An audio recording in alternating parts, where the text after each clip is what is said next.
ನಮಸ್ಕಾರ. ಎಲ್ಲರಿಗೂ ಕನ್ನಡತಿ ಅಡುಗೆ ಚಾನಲ್ಗೆ ಸ್ವಾಗತ. ಇವತ್ತು ನಮ್ಮ ಉತ್ತರ ಕರ್ನಾಟಕದ ಇನ್ನೊಂದು ಸ್ಪೆಷಲ್ ರೆಸಿಪಿಯನ್ನು ಮಾಡಿ ತೋರಿಸ್ತಾ ಇದ್ದೀನಿ ರೀ. ಇಲ್ಲಿ ಒಂದು ಬಟ್ಲಾಗಷ್ಟ ಹುರಿದಿರುವ ಶೇಂಗಾ ಅಥವಾ ಕಡಲೆ ಬೀಜ ತೊಗೊಂಡಿದ್ದೀನಿ, ಒಂದು ಬಟ್ಲಾಗಷ್ಟೇ ಪುಟಾಣಿ ಅಥವಾ ಹುರ್ಕಡ್ಲೆಯನ್ನು ತೊಗೊಂಡಿನಿ. ಎರಡನ್ನೂ ಸಮ ಪ್ರಮಾಣದಲ್ಲಿನೇ ತೊಗೋಬೇಕು. ನಿಮ್ಮ ಕಡೆ ಹುರಿದಿರುವ ಶೇಂಗಾ ಇಲ್ಲ ಹಸಿ ಶೇಂಗಾ ಅದಾವಂದ್ರೆ ಅದನ್ನು ಫಸ್ಟ್ ಹುರಿದ್ಬಿಟ್ಟನೆ ತೊಗೋರಿ. ಆದರೆ ಈ ಶೇಂಗಾದನ್ನು ಸಿಪ್ಪೆ ತೊಗೋಬಾರ್ದು, ಸಿಪ್ಪೆಯನ್ನು ತೆಗೆದುಬಿಟ್ಟೆ ತೊಗೋಬೇಕು ನೋಡ್ರಿ. ಈಗ ಈ ಶೇಂಗಾದೇನು ಮಾಡೋಣ್ರಿ, ಸಿಪ್ಪೆಯನ್ನು ತೆಗೆದುಬಿಟ್ಟು ತೊಗೊಳ್ಳೋಣ. ಇನ್ನೂವರೆಗೂ ಮಾಡಿಲ್ಲ, ನಾವು ಫಸ್ಟ್ ಟೈಮ್ ಮಾಡತ್ತೀವಿ ಅನ್ನೋರು ಪರ್ಫೆಕ್ಟ್ ಆಗಿನೇ ಮಾಡ್ಕೋಬಹುದು. ಇದನ್ನ ನೀವು ಪ್ರೋಟೀನ್ ಬಾರ್ಸ್ ಅಂತಾನೂ ಕರಿಬೋದು, ಎನರ್ಜಿ ಬಾರ್ ಅಂತಾನೂ ಕರಿಬೋದು. ಈ ರೀತಿ ಮಕ್ಕಳಿಗೆ ಅಷ್ಟೇ ಅಲ್ಲ, ದೊಡ್ಡವರು ಕೂಡ ಆರೋಗ್ಯಕ್ಕೆ ತುಂಬಾನೇ ಒಳ್ಳೇದ್ರಿ. ಇದು ತುಂಬಾ ಪ್ರೋಟೀನ್ ರಿಚ್ ರೆಸಿಪಿ ಅಂತಾನೂ ಕರಿಬೋದು ನೋಡ್ರಿ. ಸಿಪ್ಪೆಯನ್ನು ಏನು ಮಾಡ್ರಿ, ಫಸ್ಟಾಗಿ ಎಲ್ಲಾನು ಆ ಕಡಲೆ ಬೀಜ ಅಥವಾ ಶೇಂಗಾದ ಸಿಪ್ಪೆಯನ್ನು ತೆಗೆದುಬಿಟ್ಟು ತಗೋತೀನಿ ನೋಡ್ರಿ. ನೋಡಿ, ಎಲ್ಲ ಸಿಪ್ಪೆನ ತೆಗೆದುಬಿಟ್ಟು ತೊಗೊಂಡಿದ್ದೀನಿ. ನಿಮ್ಮ ಕಡೆ ಮರ ಇತ್ತಂದ್ರೆ ಮರದಲ್ಲಿ ಹಾಕಿ ಕೇರಿ ಕೇರಿ ಅಥವಾ ಒಣದ್ ಬಿಟ್ಟು ತೊಗೋರಿ. ಇಲ್ಲತ್ತಂದ್ರೆ ಅದನ್ನು ಡೀಪ್ ಫ್ರೈ ಮಾಡೋ ಚಾಣಿಗೆ ಇರ್ತದಲ್ಲ, ಅದರಲ್ಲಿ ಹಾಕಿಬಿಟ್ಟು ನೀವು ಸಿಪ್ಪೆಯನ್ನು ಸೆಪ್ರೇಟ್ ಮಾಡ್ಕೋಬೋದು. ನಾನು ಮರದಲ್ಲಿನೇ ಹಾಕಿ ಕೇರ್ಬಿಟ್ಟು ತೊಗೋತೀನಿ ನೋಡ್ರಿ. ನೋಡಿ, ಎಲ್ಲ ಶೇಂಗಾದ ಸಿಪ್ಪೆಯನ್ನು ತೆಗೆದುಬಿಟ್ಟು ತೊಗೊಂಡಿನಿ. ಆದರೆ ಈ ವಾತಾವರಣಕ್ಕೆ ಸ್ವಲ್ಪ ಇವು ಹುರಿದಿರೋ ಶೇಂಗಾ ನಂಬಾಗ್ಯಾವ್ರಿ, ಅಂದ್ರೆ ಸ್ವಲ್ಪ ಮೆತ್ತಗಾದಂಗೆ ಆಗ್ಯಾವ. ಇದನ್ನು ಏನು ಮಾಡ್ತೀನಿ, ಸ್ವಲ್ಪ ಹುರಿದಿರುವ ಶೇಂಗಾನೇ ಅದಾವ, ಸ್ವಲ್ಪ ಇದನ್ನು ಹುರಿದ್ಬಿಟ್ಟು ತೊಗೋತೀನಿ. ಪುಟಾಣಿ ಮತ್ತು ಶೇಂಗಾನ ಎರಡೂ ಒಂದು ಲೋ ಫ್ಲೇಮ್ದಲ್ಲಿಟ್ಟನೆ 1 ನಿಮಿಷ ಆಗಷ್ಟೇ. ಸ್ವಲ್ಪ ಪುಟಾಣಿ ಮತ್ತು ಶೇಂಗಾ ಬೆಚ್ಚಗಾದ್ರೆ ಸಾಕ್ರಿ, ಅಷ್ಟೇ ಹುರಿದ್ಬಿಟ್ಟು ತೊಗೋತೀನಿ. ಪುಟಾಣಿ ಅಂತೂ ಆಲ್ರೆಡಿ ಹುರಿದಿದ್ದೇ ಇರ್ತಾವ, ಸ್ವಲ್ಪನೇ ಬಿಸಿ, ಕೈಗೆ ಮುಟ್ಟುವಷ್ಟು ಬಿಸಿ ಆದರೆ ಸಾಕ್ರಿ. ನೀವು ಮೀಡಿಯಮ್ ಮತ್ತು ಹೈ ಫ್ಲೇಮ್ದಲ್ಲಿ ಇಡಬೇಡ್ರಿ, ಇಲ್ಲ ಅಂತಂದ್ರೆ ಏನಾಗ್ಬಿಡ್ತಾವ, ಸೀದೋಗ್ಬಿಡ್ತಾವೆ ನೋಡ್ರಿ. ನೋಡಿ, ಅದೇ ಪುಟಾಣಿ ಒಳಗನೆ ಶೇಂಗಾನ ಹಾಕ್ಕೊಂಡ್ಬಿಟ್ಟು ನೋಡಿ, ಲೋ ಫ್ಲೇಮ್ದಲ್ಲಿಟ್ಟನೆ 1 ನಿಮಿಷ ಆಗಷ್ಟೇ ಏನು ಮಾಡ್ಕೊಂಡಿದ್ದೀನಿ, ಹುರಿದ್ಬಿಟ್ಟು ತೊಗೊಂಡಿದ್ದೀನಿ ನೋಡ್ರಿ. ಸಾಕ್ರಿ, ಇಷ್ಟು ಹುರಿದ್ರೆ ಸಾಕ್ರಿ. ನಾನೇನು ಹೇಳಿದ್ದೀನಿ, ಕೈ ಮುಟ್ಟೋಷ್ಟು ಬಿಸಿ ಆದರೆ ಸಾಕ್ರಿ. ಈಗ ಇದನ್ನು ಏನು ಮಾಡ್ತೀನಿ, ಬೇರೆ ಪ್ಲೇಟಿಗೆ ಹಾಕೋತೀನಿ ನೋಡ್ರಿ. ಗ್ಯಾಸನ್ನು ಆಫ್ ಮಾಡಿದ್ದೀನಿ, ಆದಷ್ಟು ಲೋ ಫ್ಲೇಮ್ದಲ್ಲಿಟ್ಟನೆ ಹುರಿರಿ. ಈಗ ಇದನ್ನೇನು ಮಾಡೋಣ್ರಿ, ಮಿಕ್ಸಿ ಜಾರಿಗೆ ಹಾಕೊಳ್ಳೋಣ. ಆ ಶೇಂಗಾ ಎರಡನ್ನೂ ಸಮ ಪ್ರಮಾಣದಲ್ಲೇ ತೊಗೊರಿ. ಸಮ ಪ್ರಮಾಣದಲ್ಲಿ ತೊಗೊಂಡ್ಬಿಟ್ಟು ಇದನ್ನು ತರಿಯಾಗಿನೇ ಗ್ರೈಂಡ್ ಮಾಡ್ಕೊಂಬರ್ರಿ. ಮಿಕ್ಸಿಯನ್ನು ಆನ್ ಆಫ್ ಮಾಡಿಬಿಟ್ಟು ಫೈನ್ ಪೌಡ್ರ್ ಥರ ಮಾಡಬೇಡ್ರಿ. ಆ ಚಿಕ್ಕ ಪೀಸ್ಗಳು ಹತ್ಬೇಕು ನೋಡ್ರಿ ಕೈಗೆ, ಆ ರೀತಿ ತರಿಯಾಗಿನೇ ಗ್ರೈಂಡ್ ಮಾಡ್ಕೊಂಬರ್ರಿ. ನೋಡಿ, ನಿಮಗೆ ನೋಡ್ರೂ ಗೊತ್ತಾಗುತ್ತೆ, ಚಿಕ್ಕ ಪೀಸ್ಗಳು ಉಳಿಯೋಂಗನೆ ನಾನೇನು ಮಾಡ್ಕೊಂಡು ಬಂದಿದ್ದೀನಿ, ಇದನ್ನು ಗ್ರೈಂಡ್ ಮಾಡ್ಕೊಂಡು ಬಂದಿದ್ದೀನಿ. ಇದನ್ನು ಅನ್ಕತಕ್ಕ ಸೈಡಿಗೆ ಇಡೋಣ್ರಿ. ಇದನ್ನು ಏನು ಮಾಡ್ತೀನಿ, ಆಮೇಲೆ ಯೂಸ್ ಮಾಡ್ತೀನಿ. ನೋಡಿ, ಫೈನ್ ಪೌಡ್ರ್ ಮಾಡ್ಕೋಬೇಡ್ರಿ, ಸ್ವಲ್ಪ ತರಿ ಇದ್ರೇ ಟೇಸ್ಟ್ ಚೆನ್ನಾಗಿ ಬರ್ತದೆ. ಈಗ ಅದೇ ಪ್ಯಾನ್ಗೆ ನಾನಿಲ್ಲಿ ಯಾವ ಬಟ್ಲೆ ಶೇಂಗಾ ಪುಟಾಣಿ ತೊಗೊಂಡು ಅದರಲ್ಲೇ 1 ಬಟ್ಲು ಫುಲ್ ಆಗಷ್ಟೇ ಏನು ಮಾಡೋ, ಪುಡಿ ಮಾಡಿ ಇಟ್ಕೊಂಡಿರುವಂಥ ಬೆಲ್ಲನ ತೊಗೊಂಡಿದ್ದೀನಿ. 1/4 ಬಟ್ಲಾಗಷ್ಟೇ ನೀರನ್ನು ಹಾಕ್ತಾಯಿದ್ದೀನಿ ನೋಡ್ರಿ. ನೋಡಿ, ಆದಷ್ಟು ದಪ್ಪ ಕಣ್ಣಿರುವ ಬೆಲ್ಲನ ತೊಗೋಬೇಡ್ರಿ. ಆ ಬೆಲ್ಲ ಕರಗಕ್ಕೆ ಜಾಸ್ತಿ ಟೈಮ್ ಆಗಿ ಅವಾಗ ಬೆಲ್ಲ ಏನಾಗ್ತದೆ, ಪಾಕ ಬರ್ತದೆ. ಆದಷ್ಟು ನೋಡಿ, ಬೆಲ್ಲನ ಹೆರಚಿಬಿಟ್ಟು ತೊಗೋರಿ, ಅಥವಾ ಪುಡಿ ಇರುವ ಬೆಲ್ಲನೇ ತೊಗೋರಿ. ಈಗ ಇದು ಬೆಲ್ಲ ಏನಾಗಲಿ ರೀ, ಕರಗಲಿ. ನೋಡಿ, ಗ್ಯಾಸು ಮೀಡಿಯಮ್ ಫ್ಲೇಮ್ದಲ್ಲೇ ಇರಲಿ ರೀ. ಬೆಲ್ಲ ಏನು ಆಗಬೇಕು, ಫಸ್ಟ್ ಕಂಪ್ಲೀಟಾಗಿ ಕರಗಬೇಕು ನೋಡಿರಿ. ಬೆಲ್ಲ ಕರಗಿದ ಮೇಲೆ ಏನಾಗ್ತದೆ ರೀ, ಗುಳ್ಳೆಗಳು ಬರ್ಲಿಕ್ಕೆ ಸ್ಟಾರ್ಟ್ ಆಗ್ತವೆ. ನೋಡಿ, ಕುದಿ ಬರಬೇಕಿದು. ನೋಡಿ, ಮೀಡಿಯಮ್ ಫ್ಲೇಮ್ದಲ್ಲೇ ಇಟ್ಟೀನಿ. ನೋಡಿ, ಗ್ಯಾಸನ್ನು ಹೈ ಫ್ಲೇಮ್ದಲ್ಲಿ ಬಿಡಿ. ಈಗ ನೋಡಿರಿ, ಬೆಲ್ಲ ಕಂಪ್ಲೀಟಾಗಿ ಕರಗ್ಯದ. ಕರಗದ ಮೇಲೆ ಈ ರೀತಿ ನೋಡಿ ಬಬಲ್ಸ್ ಬರುತ್ತಲ್ಲ, ಇಲ್ಲಿ ಫ್ಲೇವರ್ಗಾಗಿ ನಾನು ಒಂದು ಅರ್ಧ ಟೀ ಸ್ಪೂನ್ ಆಗಷ್ಟೇ ಏಲಕ್ಕಿ ಪುಡಿಯನ್ನು ಹಾಕಿದ್ದೀನಿ. 1 ಟೀ ಸ್ಪೂನ್ ಆಗಷ್ಟೇ ತುಪ್ಪ ಹಾಕಿದ್ದೀನಿ. ತುಪ್ಪ ಹಾಕಿದ್ರೆ ಟೇಸ್ಟೂ ಚೆನ್ನಾಗಿ ಬರ್ತದೆ, ಮತ್ತು ನೋಡಿರಿ ಶೈನಿಂಗು ಬರ್ತದೆ ರೀ. ಅದಕ್ಕೆ ನೋಡಿ, ಈ ರೀತಿ ಏನು ಪಾಕ ಬೇಡ, ಒಂದೆಳೆ ಏನೂ ಇಲ್ಲ, ಈ ರೀತಿ ನೋಡಿ ಬಬಲ್ಸ್ ಬಂದರೆ ಸಾಕ್ರಿ. ಇಷ್ಟಾಗಿತ್ತಂದ್ರೆ ನೀವೇನು ಮಾಡಬೇಕು, ಗ್ಯಾಸನ್ನು ಅವಾಗ ಲೋ ಫ್ಲೇಮ್ದಲ್ಲಿ ಇಡ್ಬೇಕು ನೋಡಿರಿ. ನೋಡಿ, ಇಷ್ಟು ಬಂದರೆ ಸಾಕ್ರಿ, ಪರ್ಫೆಕ್ಟಾಗಿ ಈ ರೀತಿ ನೋಡಿ ಕಂಪ್ಲೀಟಾಗಿ ಎಲ್ಲ ಕಡೆದಿಂದ ಬಬಲ್ಸ್ ಬರತ್ತಲ್ಲ.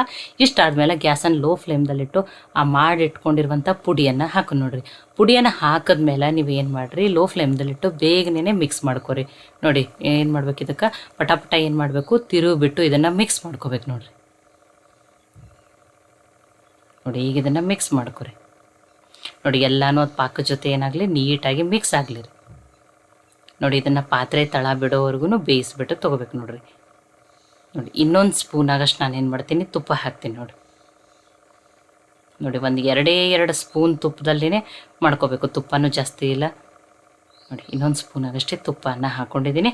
ಹಾಕಿಬಿಟ್ಟು ನೋಡಿ, ಪಾತ್ರೆ ತಳ ಸ್ವಲ್ಪ ಬಿಡೋವರೆಗೂ ಏನು ಮಾಡ್ಬೇಕು, ಇದನ್ನು ಲೋ ಫ್ಲೇಮ್ದಲ್ಲಿಟ್ಟನೆ ಬೇಯಿಸ್ಬಿಟ್ಟು ತೊಗೋಬೇಕು ನೋಡಿರಿ. ನೋಡಿ ಪಾತ್ರೆ ತಳ ಬಿಡಕತ್ತದ. ಈಗ ಇದನ್ನು ನಾನು ಬೇರೆ ಪ್ಲೇಟಿಗೆ ಹಾಕಕ್ಕೆ ಅದಕ್ಕೂ ಒಂದು ಸ್ವಲ್ಪ ತುಪ್ಪನ ಒರೆಸ್ಬಿಟ್ಟು ರೆಡಿ ಮಾಡಿ ಇಟ್ಕೊಂಡೇನಿ ರೀ ನಾನು. ಫಸ್ಟನೇ ನೀವು ಏನು ಮಾಡಿರಿ, ಆ ರೀತಿ ಯಾವ ಪ್ಲೇಟಿಗೆ ಹಾಕ್ತಿರಲ್ಲ ಅದಕ್ಕೆ ಏನು ಮಾಡಿರಿ, ಸ್ವಲ್ಪ ತುಪ್ಪನ ಒರೆಸ್ಬಿಟ್ಟು ಇಡ್ರಿ. ನೋಡಿ ಇಷ್ಟ ಆಗೈತೆ, ಪಾತ್ರೆ ತಳ ಬಿಟ್ಟಲ್ಲ, ಇದು ಪರ್ಫೆಕ್ಟ್ ಆಗಿನೇ ಬಂದೈತಿ.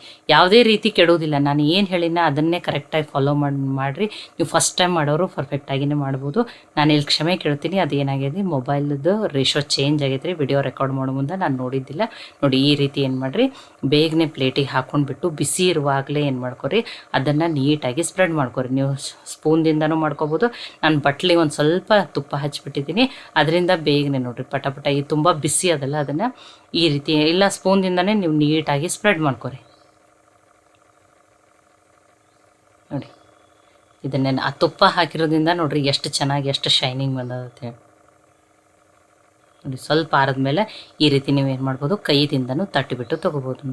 ಇದು ಈಗ ಏನಾಗಬೇಕು ರೀ, ಕಂಪ್ಲೀಟಾಗಿ ಆರಬೇಕು ರೀ. ಇದನ್ನು ಹೊರಗಡೆನೇ ರೂಮ್ ಟೆಂಪ್ರೇಚರ್ಗೆ 1 ಅವರ್ ಇದೇ ರೀತಿಯೇ ಬಿಟ್ಬಿಡ್ಬೇಕು ರೀ. ಇದನ್ನು 1 ಅವರ್ ಆದಮೇಲೆ ನಾನು ನಿಮಗೆ ಏನು ಮಾಡ್ತೀನಿ, ಕಟ್ ಮಾಡಿಬಿಟ್ಟು ತೋರಿಸ್ತೀನಿ ನೋಡಿರಿ ಎಷ್ಟು ಪರ್ಫೆಕ್ಟಾಗಿ ಎಷ್ಟು ಚೆನ್ನಾಗಿ ಬಂದಿರ್ತಾವೆ ಅಂತ ಹೇಳಿ. ಈಗ 1 ಅವರ್ ಆಗಿದೆ ರೀ, ಇದು ಆರ್ಯದ. ಈಗ ನಾನು ನಿಮಗೆ ಏನು ಮಾಡ್ತೀನಿ, ಕಟ್ ಮಾಡಿಬಿಟ್ಟು ನೀವು ಯಾವ ಸೈಜು ಅಥವಾ ನಿಮಗೆ ಯಾವ ಶೇಪ್ ಇಷ್ಟ ಅದ ನೀವು ಆ ಶೇಪ್ದಲ್ಲಿನೂ ಕಟ್ ಮಾಡಿಬಿಟ್ಟು ತೊಗೋಬೋದು ನೋಡಿರಿ. ನೋಡಿ ಈಗ ಗೌರಿ ಗಣೇಶ ಹಬ್ಬ ಬಂತು, ವರಮಹಾಲಕ್ಷ್ಮಿ ಹಬ್ಬ, ಆವಾಗ ನೀವು ಈ ರೀತಿ ಏನು ಮಾಡ್ಬೋದು, ಸ್ವೀಟನ್ನು ದಿಢೀರಾಗಿ ಮಾಡ್ಕೋಬೋದು ನೋಡಿರಿ. ಈ ರೀತಿ ಮಕ್ಕಳಿಗೆ ಏನೋ ಚಾಕ್ಲೇಟ್ಸ್ ಅದು ಚಾಕ್ಲೇಟು ಬಿಸ್ಕೆಟ್ ಕೊಡೋದಕ್ಕಿಂತ ಮಕ್ಕಳಿಗೆ ಈ ರೀತಿ ಹೆಲ್ದಿಯಾಗಿನೂ ಮಾಡಿಕೊಡ್ಬೋದು ನೋಡಿರಿ. ನೋಡಿ ಪ್ರೋಟೀನ್ ಇರುವಂಥದ್ದು, ತುಂಬ ಪ್ರೋಟೀನ್ ರಿಚ್ ಇರ್ತದೆ ರೀ ಇದು. ನೋಡಿ ಎಲ್ಲ ರೀತಿ ನಾನು ಇಲ್ಲಿ ಸ್ಕ್ವೇರ್ ಶೇಪ್ದಲ್ಲಿ ಕಟ್ ಮಾಡಿಬಿಟ್ಟು ತೊಗೊಂಡಿದ್ದೀನಿ. ನೋಡಿ ಎಷ್ಟು ಆ ತುಪ್ಪ ಹಚ್ಚಿರ್ತೀವಲ್ಲ ತಾಟಿಗೆ ಬೇಗನೆ ಬರ್ತದೆ ರೀ, ಏನೂ ಇಲ್ಲ. ನೋಡಿ ಎಷ್ಟು ಪರ್ಫೆಕ್ಟಾಗಿ ನಾನು ನಿಮಗೆ ತೆಗೆದುಬಿಟ್ಟು ತೋರಿಸ್ತೀನಿ. ಮತ್ತು ಪ್ಲೇಟಿಗೂ ಒಂಚೂರು ಅಂಟ್ಕೊಂಡಿರಲ್ಲ ರೀ ಅದು. ನೋಡಿ ನಿಮಗೆ ಇದಕ್ಕಿಂತ ಸಣ್ಣ ಸಣ್ಣ ಸೈಜ್ ಬೇಕಂದ್ರೂ ನೀವು ಕಟ್ ಮಾಡ್ಕೋಬೋದು. ನೋಡಿ ಸ್ವಲ್ಪ ತರಿಯಾಗಿಯೇ ಗ್ರೈಂಡ್ ಮಾಡ್ಕೊಂಡ್ರೆ ತಿನ್ನೋ ಮುಂದೆ ಬಾಯಾಗಿ ಸಿಗ್ತದಲ್ಲ, ಟೇಸ್ಟ್ ತುಂಬಾ ಚೆನ್ನಾಗಿರ್ತದೆ. ನೋಡಿ ಬಿಸಿ ಏನಿರ್ತದಲ್ಲ ಅದನ್ನು ಕಂಪ್ಲೀಟಾಗಿ 1 ಅವರ್ ಆರ್ಲಿಕ್ಕೆ ಬಿಡ್ರಿ. ಆಮೇಲೆ ನೀವು ಕಟ್ ಮಾಡಿಬಿಟ್ಟು ತೊಗೋರಿ. ಫಸ್ಟ್ ಟೈಮ್ ಮಾಡೋರು ಇದನ್ನು ಪರ್ಫೆಕ್ಟಾಗಿಯೇ ಮಾಡ್ಕೋಬೋದು ನೋಡಿರಿ. ನೀವು ಇದನ್ನು ಶೇಂಗಾ ಪುಟಾಣಿ ಕರ್ದಂಟಂತೂ ಕರಿಬೋದು, ಅಥವಾ ಶೇಂಗಾ ಪುಟಾಣಿಯ ಬರ್ಫಿ ಅಂತಲೂ ಕರಿಬೋದು ನೋಡಿರಿ. ಎಷ್ಟು ಪರ್ಫೆಕ್ಟಾಗಿ ಬಂದಾವ ನೋಡಿರಿ. ನೋಡಿ ಎಲ್ಲನೂ ತೆಗೆದುಬಿಟ್ಟು ತೋರಿಸಿದ್ದೀನಿ. ನೋಡಿ ಎಷ್ಟು ಈಸಿಯಾಗಿ ನೋಡಿ ಒಂದು ಸ್ವಲ್ಪ ಆರ್ತಂದ್ರೆ ನೀವು ನೋಡಿ ಕೈಯಿಂದ ಏನೂ ಬೇಡ, ಈ ರೀತಿ ಕಟ್ ಮಾಡ್ಕೊಂಡ್ಬಿಟ್ರೆ ಈಗ ಬೇಗನೆ ಈ ರೀತಿ ತಕ್ಕೊಂಡ್ಬಿಡ್ಬೋದು ನೋಡಿರಿ. ನೋಡಿ ಎಷ್ಟು ಪರ್ಫೆಕ್ಟಾಗಿಯೇ ನೋಡಿರಿ ಪ್ಲೇಟನ್ನು ತಾನಾಗೆ ಬಿಟ್ಬಿಡ್ತದೆ ರೀ ಅದು. ಒಂದೇಳೆ ಪಾಕ ಬೇಕು ನಮಗೆ ಬರಲ್ಲ ಪಾಕದ್ದತ್ತೇನಿಲ್ಲ, ನೀವು ನೋಡಿ ಆ ರೀತಿ ಬಬಲ್ಸ್ ಬಂದಮೇಲೆ ಅದನ್ನು ಗ್ಯಾಸನ್ನು ಲೋ ಫ್ಲೇಮ್ದಲ್ಲಿಟ್ಟು ಆ ಪೌಡ್ರನ್ನ ಹಾಕಿಬಿಟ್ಟು ಪಾತ್ರೆ ತಳ ಬಿಡೋವರೆಗೂ ಬೇಯಿಸ್ಬಿಟ್ಟು ತೊಗೊಂಡ್ರೆ ರೆಡಿ ಆಗ್ತದೆ ನೋಡಿರಿ. ನೋಡಿ ಬರೋ ಹಬ್ಬಕ್ಕೆ ಅಥವಾ ಮಕ್ಕಳಿಗೆ ಈ ರೀತಿ ಹೆಲ್ದಿಯಾಗಿ ಸಾಯಂಕಾಲ ಸ್ನ್ಯಾಕ್ಸಿಗೂ ನೀವು ಅಥವಾ ಮಕ್ಕಳಿಗೆ ಸ್ಕೂಲಿಗೆ ಶಾರ್ಟ್ ಬ್ರೇಕಿಗಾದರೂ ಮಾಡಿ ಕೊಡ್ಬೋದು ನೋಡಿರಿ.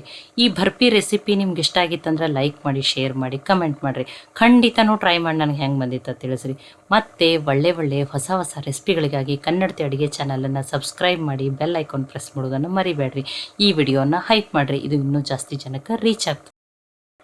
ಕನ್ನಡತಿ ಅಡುಗೆ ಚಾನಲನ್ನು ಸಪೋರ್ಟ್ ಮಾಡಿರಿ. ಮತ್ತೊಮ್ಮೆ ಎಲ್ಲರಿಗೂ ಧನ್ಯವಾದಗಳು. ನಾಳೆ ಮತ್ತೆ ಹೊಸ ರೆಸಿಪಿ ಜೊತೆ ಸಿಗೋಣ.